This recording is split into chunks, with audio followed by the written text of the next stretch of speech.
My name is Jenna, and I've been married for 3 years now at the age of 30. My husband, Seth, who's 32, works at his family business.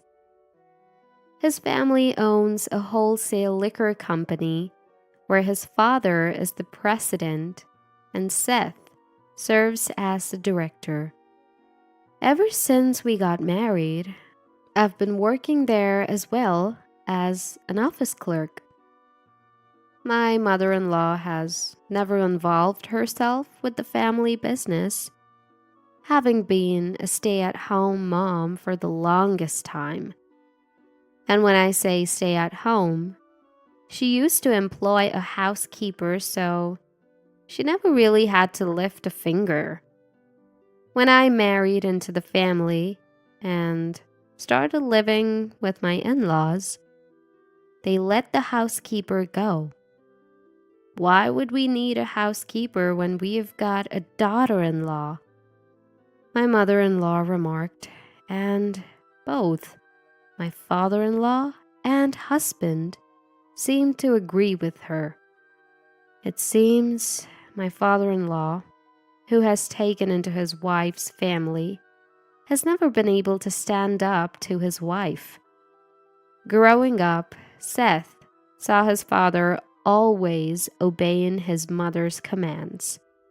It's as if he believes that obeying every word is the natural order of things. Even when we visited for the first time before we got married, it was evident that she was the one who ruled the house. Since becoming a part of this family, I've been burdened with both housework and office work. The alcohol wholesale business has been in a tight spot lately, and we can't afford to hire more staff, so I've been lending a hand. They had to let the housekeeper go because the money to pay her was running out. Nevertheless, this company, which has been around since my husband's grandfather's time, manages to keep going thanks to long-standing business relationships. The grandfather founded the company in his lifetime and expanded it to its current scale. There are about 10 employees who handle sales and deliveries, even delivering quite far away.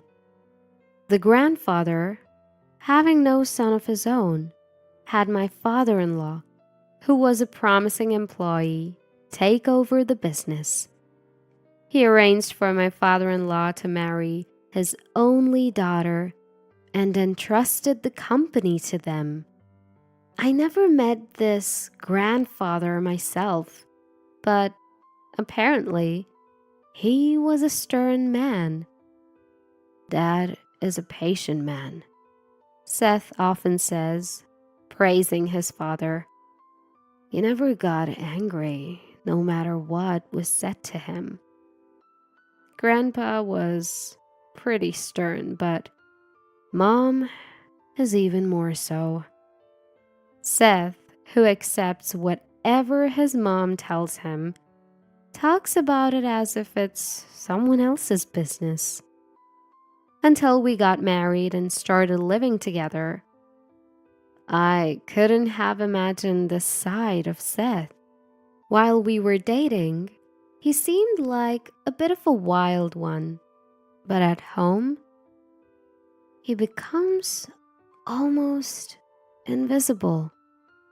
He's also lively and energetic at work, but turns quiet as soon as he gets home. The same is true for my father-in-law, who's bustling at the company, but becomes as quiet as a church mouse at home. I was shocked at first by their transformation, but now I find myself in the same boat. In this house, my mother-in-law is the absolute authority. and no one dares to defy her. When we first started living together, she made a huge fuss because she didn't like the food I made. The dinner I made casually was apparently too spicy for her, and she tossed it into the trash after just one bite. In a panic, I quickly apologized. "I'm sorry, was it too spicy?" My mother-in-law made me stand before her and began her lecture. "Are you trying to make me sick by making me eat something this spicy?" I was petrified by the sight of my mother-in-law's face, which looked like a demon. Seth and my father-in-law stopped eating their meals and sat rigidly, their eyes cast downwards. When I cast a fleeting glance at them for help, I saw Seth's face, even paler than mine. When I looked at my father-in-law, he too had a pale face, just like Seth. From their expressions, I could imagine how terrifying my mother-in-law's lectures were. After enduring more than 30 minutes of my mother-in-law's sermon, I had forgotten why she was angry in the first place. Even my angry mother-in-law seemed to have gotten hungry and ended up eating the meals I made. Seth and my father-in-law have always lived with my mother-in-law, so they've learned to live quietly at home. That's when I started to regret marrying into such a formidable family. When my mother-in-law was a young adult, her father's company was at its peak. An employee who had just been working for the company for a long time spoke nostalgically about it when he was retiring. Apparently, they had more than double the number of employees they have now, and their sales were incomparably higher. My mother-in-law had experienced this prosperous era and finds it hard to lower her standard of living. That's probably why she used to hire a housekeeper and never did any household chores herself. My mother-in-law loves shopping and often goes out, bringing back loads of things. I don't know how much money she spends, but given the company's current performance, it's starting to worry me. Seth and my father-in-law don't say anything about her shopping, so I keep my mouth shut too. If I made an ill-considered comment, I might get a lecture that lasts longer than 30 minutes.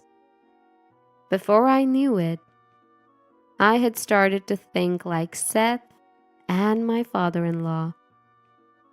For about a year after our marriage, I was fully occupied trying to get used to the lifestyle in my husband's family and the work at the company. By the time 2 years had passed, I was facing a bigger problem.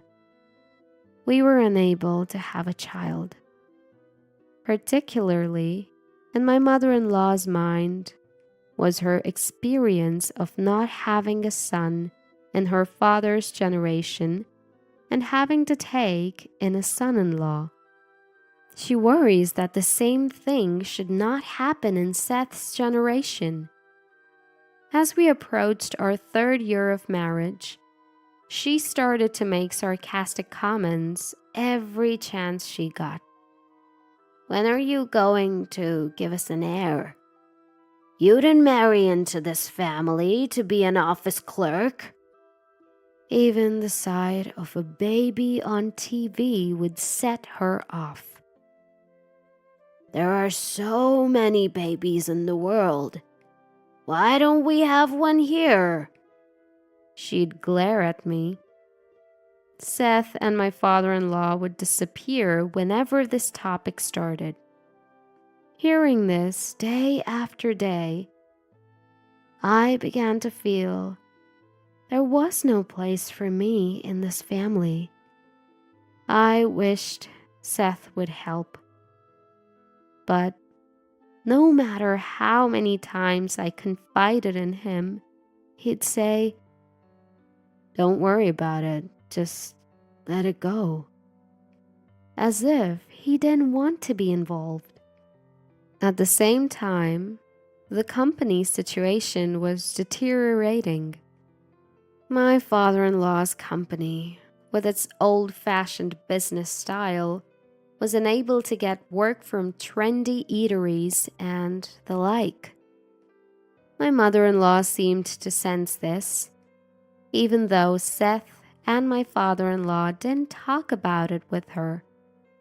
Still, she couldn't stop her favorite activity, shopping, and brought home all sorts of things. Whether she was angry at herself, I don't know, but she'd come home from shopping in a bad mood. Then her anger would be directed at me. "It's Jenna's fault for not producing an heir. That's why I end up buying unnecessary things."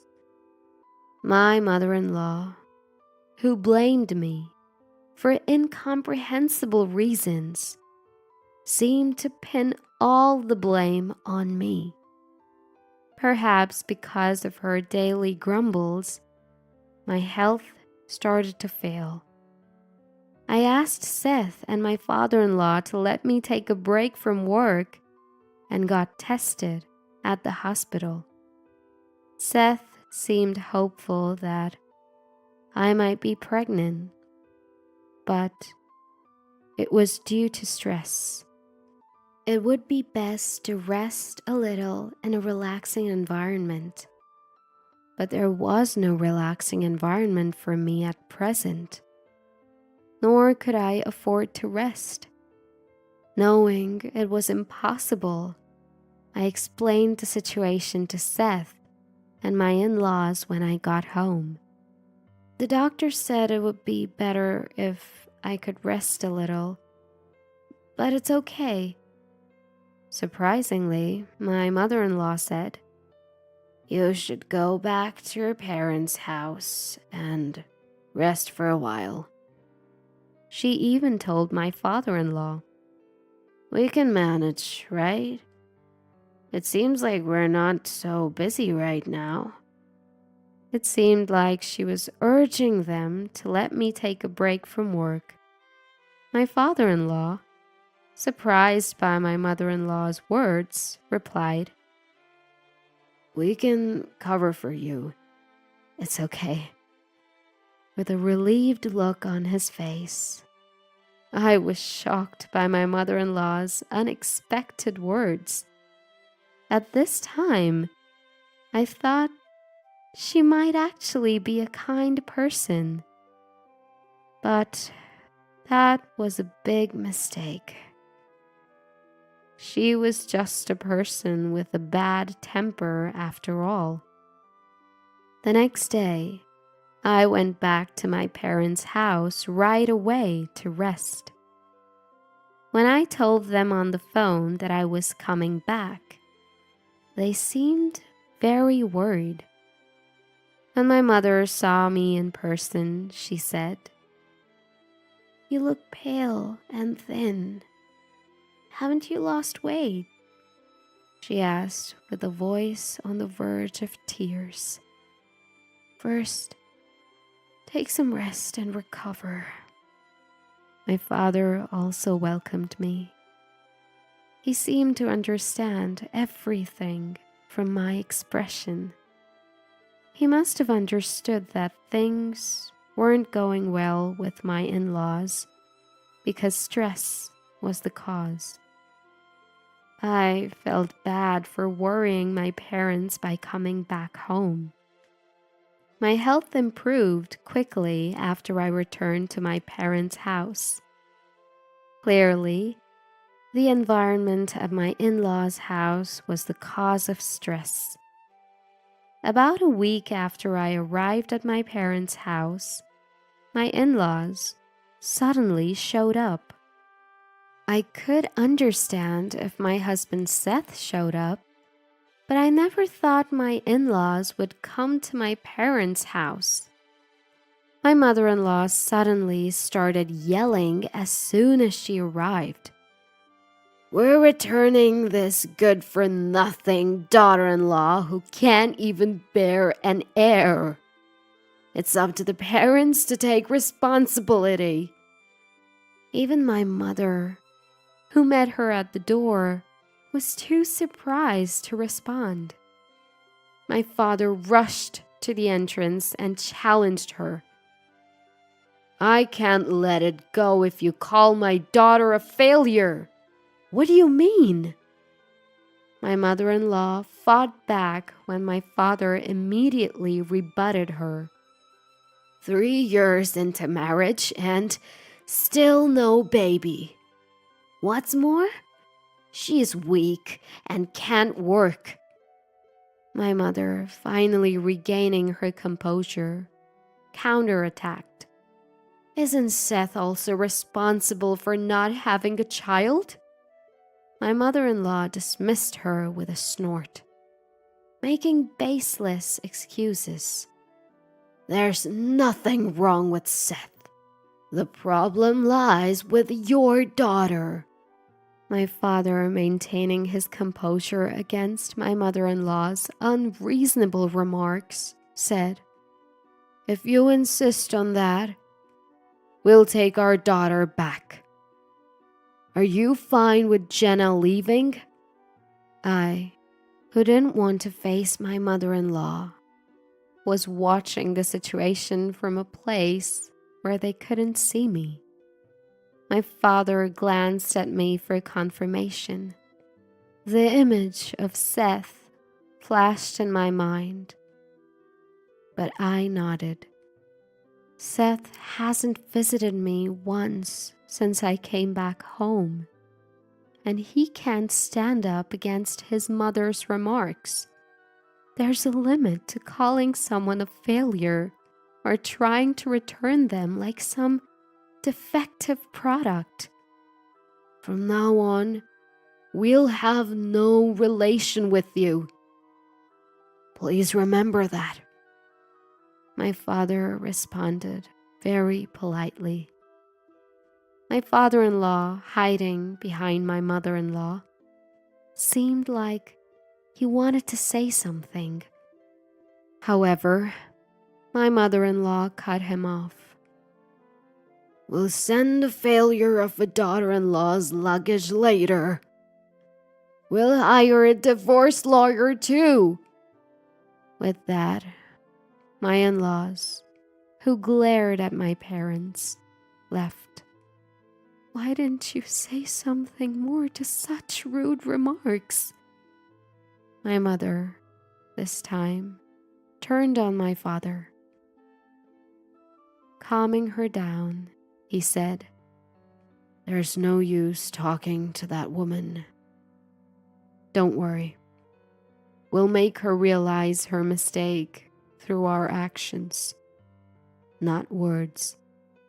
My mother, not understanding what my father meant, was still furious.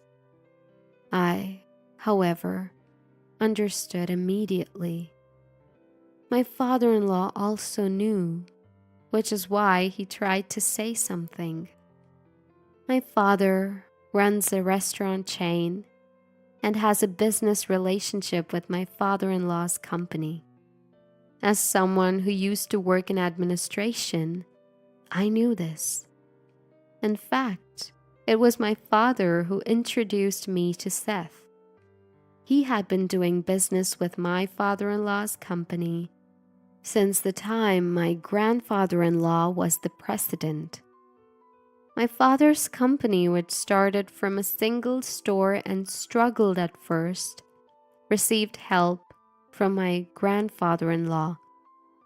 To this day, with a significantly larger number of stores, he procures all the alcohol and beverages from my father-in-law's company. To be honest, it seems cheaper to source from elsewhere, but they continue trading out of gratitude to my grandfather-in-law. Given that my father's company also runs an affiliated pub, it's a big account for my father-in-law's company. My mother-in-law, who didn't know about this, was able to maintain her attitude towards my father.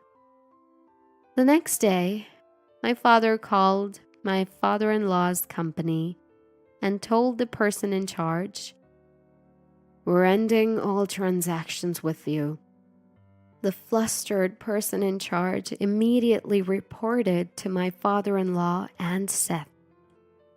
My father-in-law, who had not anticipated that all transactions would be stopped, finally lost his temper with my mother-in-law. "Because of you, we have lost a major business deal." The normally gentle father-in-law's fury and the loss of a major deal seemed to have shocked my mother-in-law. "What? It's because of me?" My father-in-law explained to my mother-in-law that I am the daughter of a major client. When Seth and I got married, this was brought up, and my father-in-law thought my mother-in-law remembered it. She, who didn't care about business, had completely forgotten and only then remembered. "Now that you mention it, I vaguely recall something about it when Seth was getting married." Finally, grasping the severity of the situation, my mother-in-law was flustered.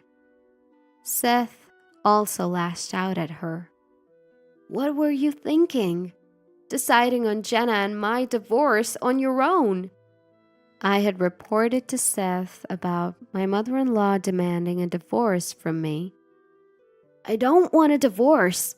Moreover, if things continue this way, our company will collapse." Given that my father's company is a large client and profitable, if the transactions stop, they wouldn't be able to manage the business. Presently, all trading partners are demanding lower prices and they're hardly making any profit. My father's company, due to the relationship between my grandfather-in-law and my father, hadn't requested any price reduction. Such a relationship of trust seemed to be the only reason why my father introduced Seth to me. That evening, my in-laws and Seth came to my parents' house, but my father did not allow them inside.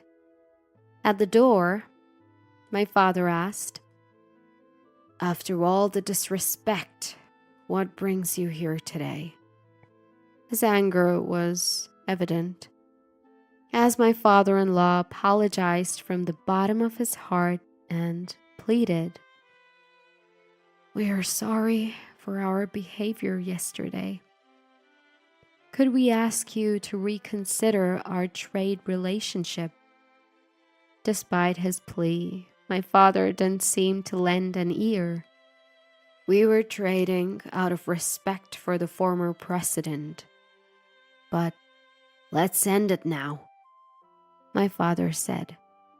And my father-in-law apologized over and over again. Then, turning to Seth and my mother-in-law, he said, "You two should apologize as well."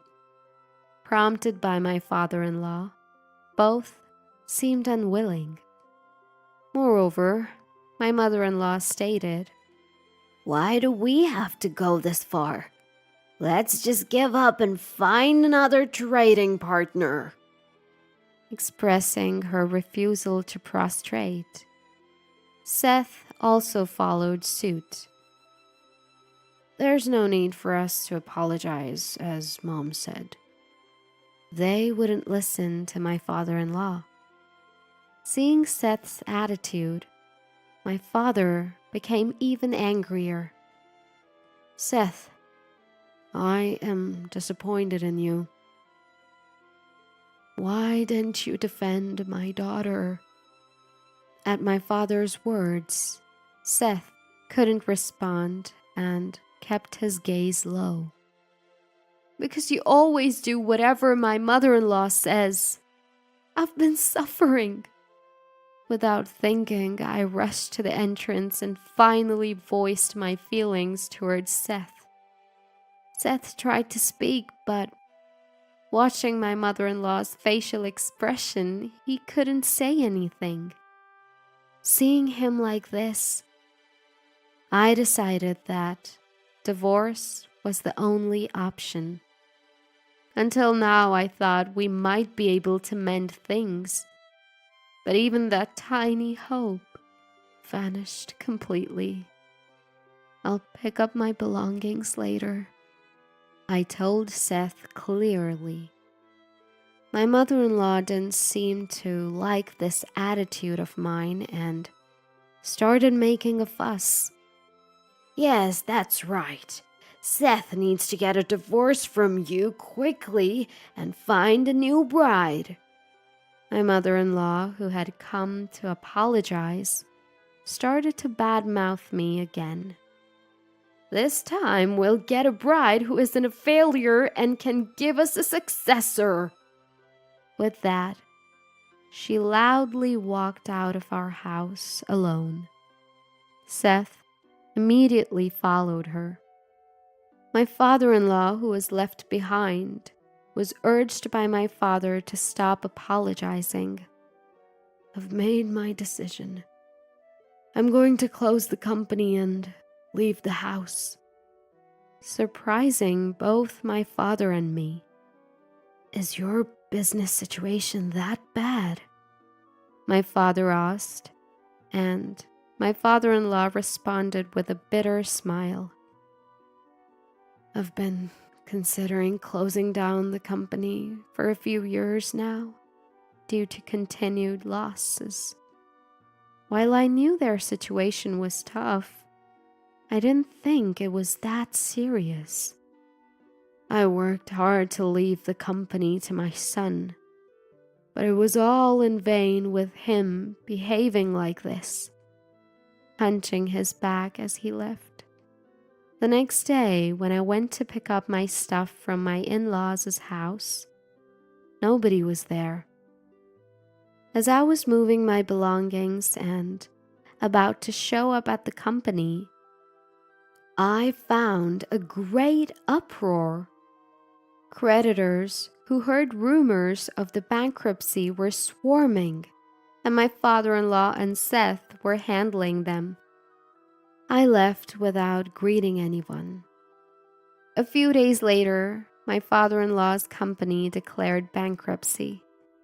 My mother-in-law, who had a large amount of debt, filed for personal bankruptcy and ran away with Seth. It seems Seth intends to follow his mother wherever she goes. My father-in-law is looking for re-employment for the remaining employees. I wish Seth could have thought about the employees until the end like his father did. Back home for a rest, I became well again. I never thought I would get a divorce during my convalescence. Seeing me depressed after the divorce, a friend who was worried about me introduced me to a man. This man, who has firm beliefs, captivated me. After about a year of dating, we got married, and we were blessed with a baby. When I got pregnant easily, something I had been hoping for so long. I thought the problem must have been with Seth. Now, I can laugh about it. But at the same time, I was so troubled that it affected my health. Perhaps a peaceful environment was good for me. In any case, now I can't wait for the arrival of our baby.